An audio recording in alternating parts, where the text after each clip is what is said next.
Bliney not seen the beautiful sight of so many guests for the performance?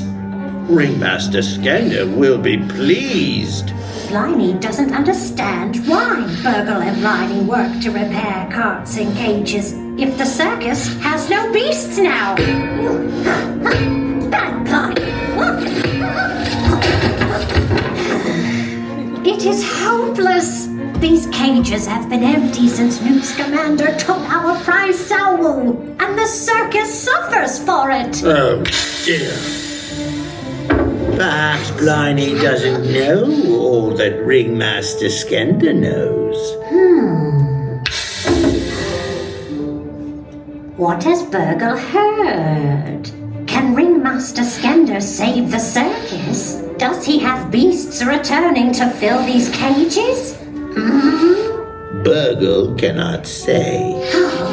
Back to work, the both of you. Ringmaster Skinner wants those cages clean. Oh, yes, sir.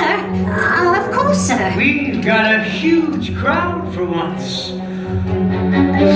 Welcome!